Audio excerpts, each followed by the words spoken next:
Obi echi ka a na-eme ife oke dibịa atala ike ejughị na onye dịka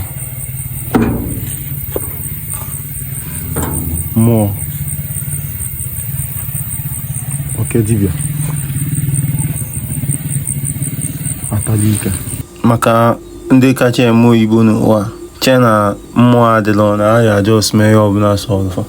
A man died around 1960 in Jos. Whoever it was that were around then. Why na Jos? Near na Jos. Near na Jos. They buried him in Jos. By what year? All his sons, just all of them don't fall off. They die inexplicably. Maybe some people go think it's a coincidence, but yeah, that's your business, fam. They were dying inexplicably, and then eventually you're full. So now that one now, or whoever it was that was guiding that one now, they can't go afa. Awa gili mpafa na ekuna na ife na ewe bụ na ndị nni ochie amadu na oya garu. In maternal people, the people wey get am no even know saying don dey sick, talk less of saying don die.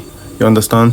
That's why I say that a funeral or even any rite, I've not been present for an Igbo rite, but maybe any post-death rite is you are telling the people that own the child that for a funeral you go to Yukunne, you go to Yukunna, you go to Ndengwaziana, you go to Ndiogo, you go to everybody, you tell everybody, because more when they call those people. So yeah, Kalofani already at Ndiogo and Ndengwaziana, they will come to you and you tell them you will Gwazafianemen or Ndi Nochi Ki Aje Nankefa Jeba or wherever and say well Gwafana Mwafana Yakwaru. First of all, you know go just rush, tell them say their pikin don't die. If not, they go ask you what the hell are you talking about? They go first fine you, even if you say they know saying don't die.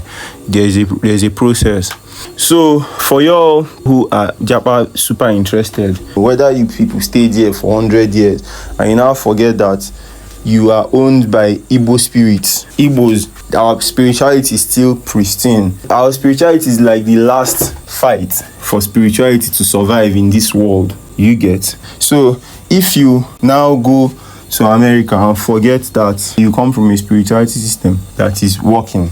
I mean, everybody's spirituality system is working. It's just that some people are so alienated from their own that whatever happens to them, it does not even matter again. I mean, people take guns and open fire on people in the US. The spirits there are very fucked. More fire, they don't match.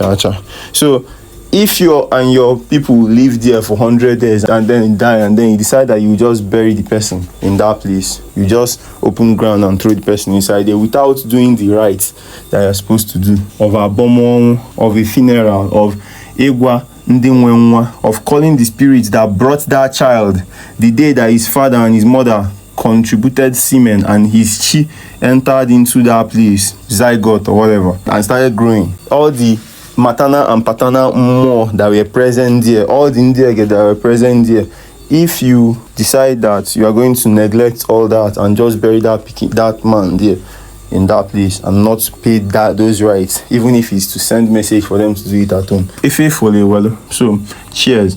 And maybe this is even a message to people that have already made this mistake. If you put your father or your mother or whoever down in a foreign country without doing the funeral rites, you have not buried that person. In a moment, send message, make the call ndi nochie, ndi omonne spirits we know am, ndi mbunyani ya bia. No be say you can't go they do ofeke shit. Can't forget say you be a spiritual person. They chop hamburger, can't forget who you be. Cheers. Stream Holy Ezumezu, stream ofeke if you are of a Kain, it might send you a message. It helps me recently when I forgot that I had Ezumezu and started going into Amusu by myself. And also stream Igbo Way. You might like it. Cheers.